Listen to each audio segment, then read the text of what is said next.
আসসালামু আলাইকুম প্রিয় দেশবাসী, আশা করি সবাই ভালো আছেন।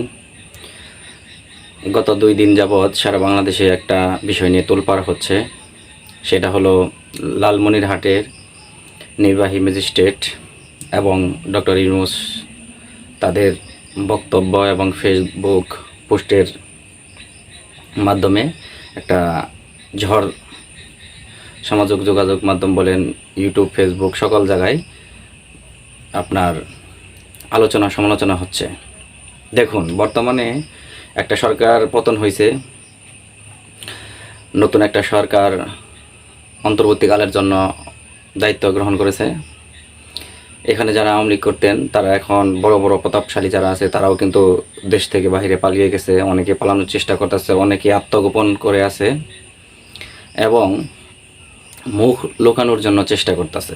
এমত অবস্থায় যিনি সরকারের আমলা, 3য় শ্রেণীর নির্বাহী ম্যাজিস্ট্রেট, তিনি ডক্টর ইউনূস একটা সাক্ষাৎকারে বলছিল যে রিসেট বাটনে চাপ দিয়েছি, অতীতকে মুছে গেছে বা ভুলে যাবে, এটা সেটা ইত্যাদি। যাই হোক, সেই প্রেক্ষিতে তিনি ফেসবুকে ম্যাজিস্ট্রেট উর্মিলা তাবাসসুম, সম্ভবত উর্মিলা তাবাসসুম, সেই ম্যাজিস্ট্রেট তার ফেসবুক পেজে লিখছে যে বঙ্গবন্ধু সম্পর্কে বিভিন্ন ইতিহাস সম্পর্কে আলোচনা করছে, যে তাকে মুছে ফেলা যাবে না, এটা সেটা ইত্যাদি অনেক কিছু। তো এটার পরিপ্রেক্ষিতে এখন তাকে ওএসডি করা হয়েছে প্রথমে, তারপরে চাকরি থেকে সাময়িক বরখাস্ত করা হয়েছে। সেটা কতটুক যুক্তিযুক্ত সেটা নিয়ে প্রশ্ন আছে, আলোচনা আছে, আলোচনা করতেছে, আলোচনা হচ্ছে। এটা হয়তো বেশ কিছুদিন আরও আলোচনা হবে। তো বর্তমান সিচুয়েশনে এরকম একটা সাহসী, যিনি রাজনীতিক, যতটুকু শুনলাম তার বাড়ি নাকি ময়মনসিংহ কোনো একটা জায়গায়, তার বাপ একজন সরকারি কলেজের টিচার এবং তার ভাই একটা বাইরে পড়াশোনা করে, তিনিও ভালো মেধাবী স্টুডেন্ট। 22 সালে তিনি চাকরিতে যোগদান করছে। তো বর্তমানে অনেক আলোচনা হচ্ছে। তো আমার একটা বিষয় আশ্চর্য লাগলো, যেখানে সারা বছর আওয়ামী লীগ করছে, এত বছর আওয়ামী লীগের সুবিধা পাইছে, কেউ কিন্তু এইভাবে সাহসের সাথে রাজপথে নামে নাই, বা ফেসবুকে যারা দলীয়ভাবে যারা পোস্ট করছিল সেগুলো ডিলিট করতেছে যাতে না বুঝতে পারে যে তিনি আওয়ামী লীগ করছে। এরকম সুবিধাবাদী অনেক লোক আছে, তারা হয়তো বিএনপি বা কিংবা অন্য দলে যোগ দিতে পারে বা দিবে, এরকম হয়। তো এই অবস্থাতে তিনি কীভাবে সাহসের সাথে তিনি করছে, এরপরে আবার বলতেছে যে আমি চাকরি চিন্তা করি না। এটা একটা ভাবা যায় কি পরিমাণ সাহস তার। হয়তো এরকম লক্ষ্য আওয়ামী লীগের নেতাকর্মী চাইতেও একত্র করলে এতটুকু সাহস হবে না বর্তমানে। আপাতত তিনি এই সাহসের সাথে তিনি বলছে। এখন পয়েন্টে আসি, সেটা হলো ডক্টর ইউনূস যখন সরকারে ক্ষমতায় আসলো, তিনি সাংবাদিকের সামনে বললেন যে আমাদের নিয়ে অনেক সমালোচনা করবেন, আপনাদের স্বাধীনতা দিয়ে দিলাম ইত্যাদি। এখন তিনি যে তার ব্যক্তি স্বাধীনতা বা ব্যক্তিগত যে কথা, সেটা ফেসবুকে পোস্ট করছে, এটার জন্য তার চাকরি থাকলো না কেন? তিনি সরকারের আমলা, সে জায়গা থেকে বলা যাবে না, এটা অনেকের বক্তব্য। ঠিক আছে, তো মানলাম বলা যাবে না।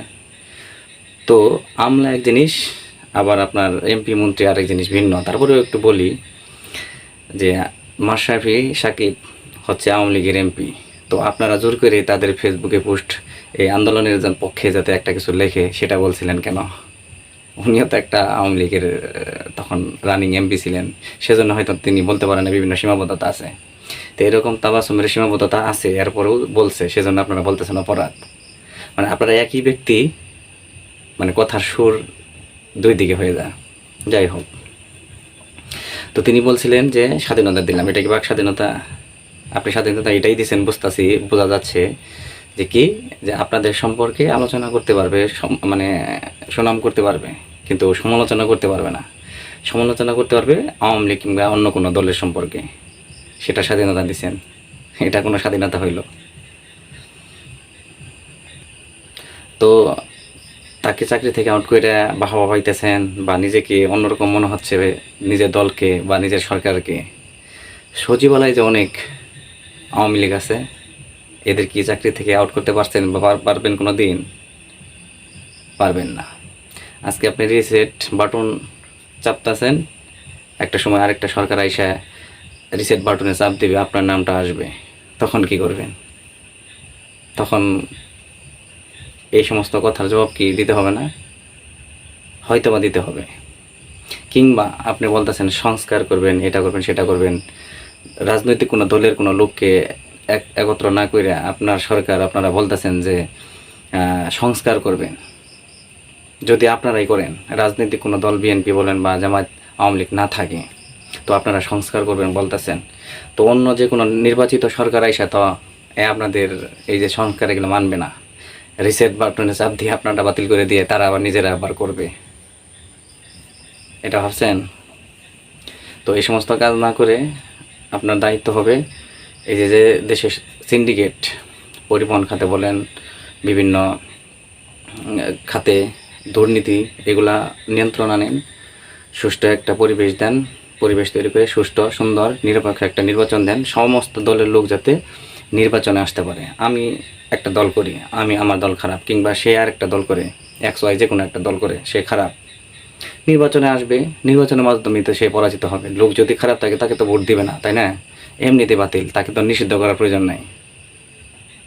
তো এই জন্যই যদি আপনার সংস্কার করার ইচ্ছাও থাকে ওরকম কোনো কিছু, তো সকল দলের লোকদের একত্র করে একটা কিছু করতে হবে, তা নাহলে তো আপনি বিতর্কিত হবেন। আর আপনি বিতর্কিত হতে পারলেই কিন্তু দেশে এখন হোক পরবর্তীতে হোক আরও ব্যাকওয়ার্ড বিশৃঙ্খলা হতে পারে। এটা দেশের জন্য ক্ষতি, জনগণের জন্য ক্ষতি। আপনারা তো হয়তো এখানে থাকবেন না, আপনি চলে যাওয়ার, আপনি ক্ষমতা থেকে যাওয়ার পরেই তো বাইরে চলে যাবেন, কিন্তু দেশে যে একটা মানে অন্যরকম সৃষ্টি হবে, সেখানে কিন্তু দেশের জনগণের ক্ষতি হবে। তো এমন কোনো কাজ করবেন না যাতে আপনি বিতর্কিত হন, দেশের অন্যান্য সরকাররা যে কোনো দল এসে আবার আপনাকে ধরবে কিংবা আবার সংস্কার করার চেষ্টা করবে। যাই হোক, সবাই ভালো থাকবেন, সুস্থ থাকবেন। আল্লাহ হাফেজ।